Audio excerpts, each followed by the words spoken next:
Gentlemen, we are officially going to get started. I want to thank everybody for joining the Black Junior Golf Podcast. Man, we are in for a treat tonight. We have our special guest on tonight, Mr. Scott DeLoatch. And Scott, it's okay if we call you Dr. Pastor Scott DeLoatch? Scott is fine. Scott is fine. Well, listen, man, good to have you on. And I just wanted to bring you on, man. We appreciate everything you do in the Black Golf Alliance and everything that you do for golf. And, you don't know it, but, you're legendary. I know Al talks about you all the time, calls you Uncle Scott. And he says every time he comes to play, you always whip him good and send him home. And, so, man, we appreciate everything you do in our group. And as a pro golfer, we appreciate everything that you do. So we're going to get started here, Scott. And I just want to ask you a couple questions. And what we generally do is we open it up toward the end for some Q&A and from some of the junior parents and anybody else that's on. And so first thing I want you to do, Scott, is tell us a little bit about yourself. Well, Real, thank you for inviting me to be a part of this podcast. I really consider it an honor to have been selected to tell you about little old me. I've been involved in this game for about 30 years now. Self-taught. I hate really saying self-taught, but I never had any formal instruction, and learned the game from a lot of great players and great mentors. I started playing golf, I was about 27, out of college, and basically started out of peer pressure. I got tired of all my coworkers going out to play golf, and I was stuck in the office working.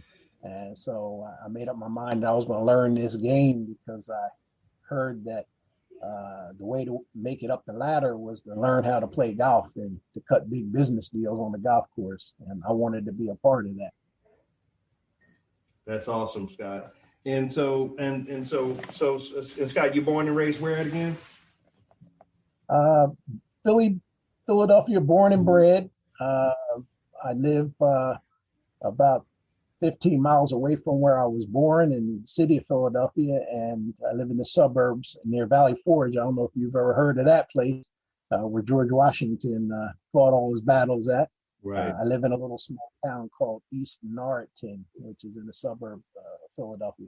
Okay, great. And Scott, so let me ask you this, man. You it sounds like you picked up golf a little late, 27 years of age, and what do you feel that gave you what caused you to go from a decent golfer to a close to great golfer? What do you feel that gave you that little edge to really take it to the next level? What did you do, man? I don't know how great golfer is, close to great golfer. I don't know what that means, but I would be considered an accomplished player. Right. And one of the things that I did early, I like studying people, and I watched guys at the driving range, and I looked at the way they held the club, the way they took a stance, how their body moved, and the guys that were able to produce a good result, I tried to emulate them. And the guys that were not doing so well, I tossed that into the trash can. I said, if they can't do that, I'm not going to try to fix their problem. And then, like I said, I got in with a group of good players and good mentors that taught me to play the game of golf the right way, taught me the rules, taught me etiquette, taught me that if I didn't get my game fixed fast, I was going to lose a lot of money to them. So that prompted me to really work on my game and to really practice and get really sound fundamentals, which have carried over all these years later. Great. And Scott, I've seen some really, really, really low scores from you, man. What's your lowest score that you've ever shot? Surprisingly, I've been blessed with the ability to get it going every now and then. I credit that to a hot putter. I've always been a real good ball striker. Okay. This year, with Al, you mentioned Al, playing with Al, I had my career low round of 63. I've shot a number of 64s and 65s, and anything in the 60s I'm happy with. But this year I was able to do something that I had not yet been able to do before. Wow, that's awesome. That's going low, man. 63 is like a dream round. It's like, man, what would it take to do that again, you know? Just quit playing at 12 like I did. You'd be all right. Right. So Scott, we have a lot of juniors that listen to the podcast, and we have a couple of juniors that's on listening right now. Knowing what you know now, from being a pro, very good player, what would you say to the juniors to help their transition to being a little smoother in the game? Yeah. I see that Kendall has checked in, and she's one of my favorite golfers. I watch her and I study her, and I have to be careful. I send a message to her father all the time and let him know that I'm sending a message to her so it doesn't look like I'm stalking her. Right. But the one thing that she does that I really respect, and it's going to carry her a long way, is that she practices. I see her in her garage hitting balls. I see her out in the rain hitting balls. I see her doing what she can do to work on her game. And if I had to work with juniors now, that's what I would tell them: to learn the game of golf. Don't just be content with hitting balls. I run into a lot of juniors, and all they want to do is see how far they can hit. Right. But they don't know the game of golf. They don't know how to get up and down, or they don't know what the course architect had in mind when he placed that bunker right there. They don't know why their grips feel the way they feel. So I would tell them to do everything they can do to learn this game. Learn how to put your own grips on the clubs. That's where you can get them the way you want to, and you don't have to worry about somebody else. Go talk to a greenskeeper and ask them why he cuts the greens on Monday, Wednesday, and Friday. And learn everything you can learn about the game. Surround yourself with people that have been somewhere and done that, like Randy Newsom. He has a wealth of knowledge that he can share with players about how to play competitively, and just do what you can do to just be a part of this game a little deeper than just going out and hitting balls and playing every now and then. And lastly, find you a good instructor, one that aligns with your vision and where you want to take your game, and make sure that instructor has a plan to get you to where you want to go and can clearly articulate that. I run into a lot of parents that I teach, and the junior comes up to the range, and then the parent says, I want to do this, or I wish I could have done that. And it messes up the junior, so let the junior have some fun, let them learn as much as they can about the game, and then see where it takes them. Yeah. That's good. So really just learn the craft of the game. Yep. That's good. Now Scott, when you talk about learning the game, what do you feel that is when you think about the mental, because the golf is more than just physical. When you think about the mental part of the game, what advice would you give to our juniors to really hone in on the mental part of the game? One of the things that you can do to become a better mental player is have a command over where you're going to play. One of the things that I do before I go out to play, even on familiar courses, I go over that round in my mind. On number one, I'm going to hit a 3-wood down the right-hand side. I'm going to hit a wedge in. I'm going to do this. And I mentally go through each and every shot that I'm planning on playing during that round of golf. And it's easier to do today than it was many years ago when I started. because you have apps now that will give you a flyby of each hole and recommendations on what you can use Google Earth to see where certain trees are on the golf course. You can take time to mentally prepare to play these golf courses before you ever get to them, and it actually helps you once you get into that environment. You've already played that hole over in your head 20 times, 30 times, 100 times, whatever it is, and that'll help you with playing while you're out there. Great, great. Now, let's say we all know, Scott, that golf is a really tough sport. We've just talked about the mental part of the game. Now, let's say Scott is out and you're having a really bad day. Okay, nothing's going right. What do you try to focus on the course when things aren't going like you are expecting them to go? That's the game of golf. You can get good bounces. You can hit a perfect drive down the middle of the fairway and have it hit a sprinkler head and jump into the rough, and good putts that you hit, sometimes they just don't go in. Right. So one of the things that I do, of course, I get upset like everybody else, but I don't let a bad shot impact the next shot.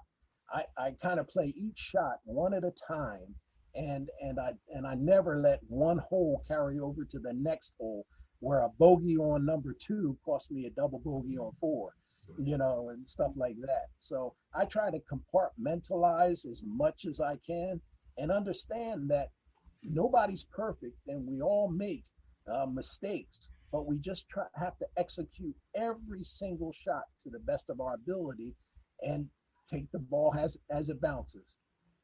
There you go. Yeah, that's important, because golf can be mean sometimes, and you just like, oh man, what am I do? Just everything can just go haywire on the golf course, and your attitude get bad, and and so you just have to figure out a way to turn it around and not take it to the next hole, like you just said. And so, Scott, when you think about some of the courses that you played around the country, what's probably your top 3 courses that you played before? Top 3. This might sound a little strange, but I really don't have a favorite course. I have favorite holes on different courses that reach up and grab you and say, man, I didn't expect that, or things like that. But the one thing that I do remember is who I played with at these different courses. And say I had a whole bunch of fun at Chester, Washington, and Los Angeles. I had a whole bunch of fun at Browns Mills and Atlanta. I had a whole bunch of fun at Bully Rock playing with Randy and Desiree and Al. But I don't really look at golf as what is my favorite course, because that can change. You can have a favorite course today and go back next month, and the greenskeeper let it go to hell, basically, and not have an experience like you had the last time. So I remember certain holes, but I definitely remember the experience and the fellowship I had with other people. Great. And you recently you posted a legendary pick with some all-time greats. Kind of reflect on that a little bit and talk about what that experience was like when you had a chance to spend some time with those great players. Yeah, I was playing for, one of my sponsors was WDAS Radio in Philadelphia, and they had a little dream team. That's what they used to call us. And I was tasked with picking Charlie Sifford up from the airport, taking him around and being his host for the week while he was in Philly. He came for the tournament. And I learned so much about the history of black golf hanging with him. And another pro in the picture was a guy by the name of Bill Bishop. He was the black pro at Freeway, a black-owned golf course in Sicklerville, New Jersey. But being able to hang with those guys and to hear them tell all the old war stories and how they used to do this, and in addition to that, at that time they were probably in their 70s, or late 60s, and just to have them still be able to play good golf and to show me some things on the golf course, that was something I'll never forget.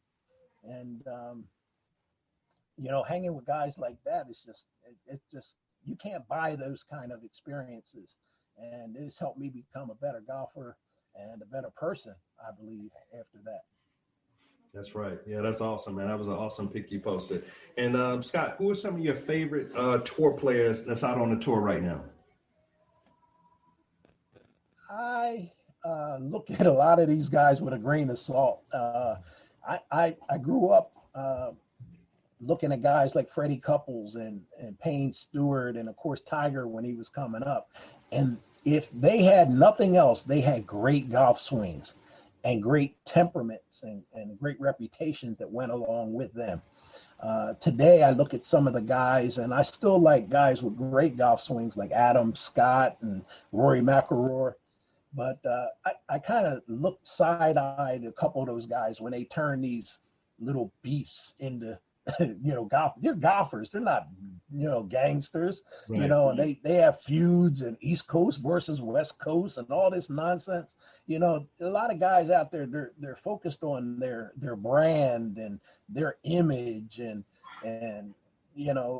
Bryce is out there with a protractor trying to figure stuff out, just hit the golf ball, man, So I like guys that are more traditionalist and just like to play golf and have good swings and good dispositions. Awesome. Awesome.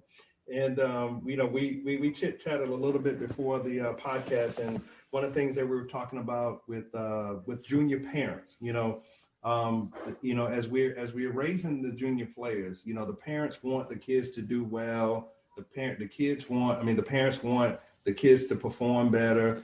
What advice would you give to parents that, because the parents aren't playing, the juniors are playing, but what advice would you give to parents as far as, their demeanor on the course, wanting the kids to play better? What advice would you give to the parents? I would, of course, as a parent, you want your child to do the best that they can do and even push them a little further because we know that they can do a little better than they're doing.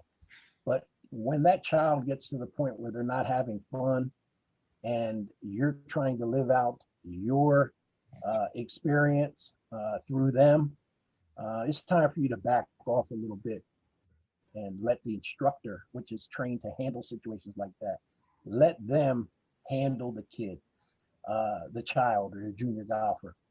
I have a daughter that's 30 years old. I taught her how to play, and we would go to the driving range and she would hit balls and say, "Okay, Dad, I hit a couple straight. Can I go play video games now?" So she knows how to do it. Still to this day, I believe she can hit a golf ball straight, but she doesn't like the game. And I made it a point where I wasn't going to force her to play that because of my interest in the game. I also have some friends that have spent everything that they have for their child to make it to the next level. Right. They spend 3 hours driving back and forth on a plane every weekend, and their child can barely break par, or barely break a par, not par on the course. Right. And they saying, okay, if I just keep them in this next level, if they keep getting this exposure, that's all good to a certain point, but that child has to be willing and able to sacrifice some things to get to that next level, but only if they enjoy it. And you can't buy your way into the next level. And we're a little bit more fortunate than a generation before or generation before that. We have resources to travel around, to play these different courses, even to be parts of country clubs we could even, members of clubs we couldn't even caddy at before. And the access and the exposure to the game is great. But I would kind of tell the parents to take a step back and just make sure that when you look at your child, you're not seeing you and what it is that you wanted to do. Let them be them and let them grow and let them learn and take it from there. Gotcha. And Scott, I know you participate in quite a few tournaments. How do you prepare for a tournament? You know, not just a outing with the guys, but how do you typically, that week before a tournament, what do you do to really dial in your game and prepare for those tournaments that you have? I used to be a nervous wreck and not sleep the night before and all that stuff. And really didn't put myself in position to play my best. But one of the things that I understood was that if I didn't have what it took to win, I wasn't going to get it overnight, So I had to relax a little bit and just kind of sit back and say, I have the ability. That's why I'm here, and try to position myself to play the best that I can. Don't go changing clubs overnight. Don't wish for look for a new putter. Don't, just go back to basics and realize, the old folks used to say, dance with the one you brought to the party. Don't try to recreate yourself overnight thinking that you're going to magically come up with something that's going to be a winning combination. Right. All right, man, that's awesome advice. And before we open up the lines, Scott, tell us something that we haven't mentioned that that you'd like for everybody to know about, whether it's history, whether it's the game of golf. Tell everybody what you'd like us to know that we may not know so far.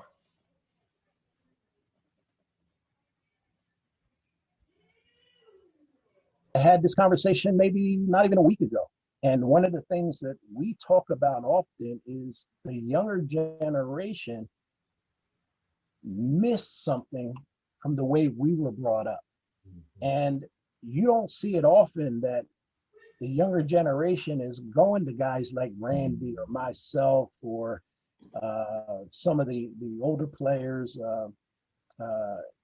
LM3 out in Chicago, or he's in Detroit or whatever, and just sitting and listening to some of the experiences that they went through. We're older now. We can't run like we used to, but we might even have connections to get you in the door where you need to get to now. So you need to be able to sit at the feet of some of the elders and glean from them and learn what you can learn. Of course, there might be new ways of doing things now based on technology or access that we didn't do. But going back to Bill Bishop and Charlie Sifford, when I picked up Charlie Sifford in the airport, I'm probably going to get in some trouble with his family. But one of the things he did is he took me to this little row home in North Philadelphia. And we broke into the door, and when we opened the door, we didn't break in. We went through the door, and there was these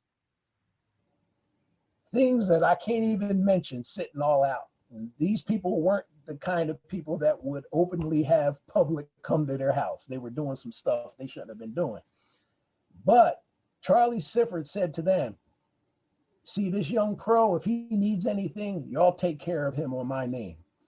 And he let me know that there were some things that he had to do in order to make it that a lot of people never knew about.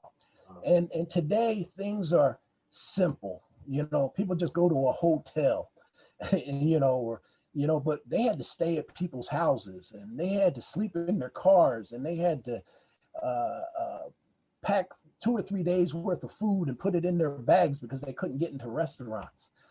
Stuff like that the young golfers need to know about, what the older generation had to go through so that they can do what they're doing now. So I would just say to the young folks, man, don't write us off and put us out to pasture yet. Some of us can still play. Number one, we could probably still beat you. Number two, we've got enough experience and a wealth of knowledge and even a network of people around the country that we can go play with or send you to play with. They're going to take care of you to make your job easier. Hey, Scott, man, you said a mouthful right there, man. Sorry I get long-winded. I get passionate about this stuff. No, hey, this is what we need. And Scott, what I heard you say is the appreciation, from the appreciation for the people that came before us, and they can teach us a thing or two. Yeah. And so, man, we really appreciate you blessing us, being on this podcast.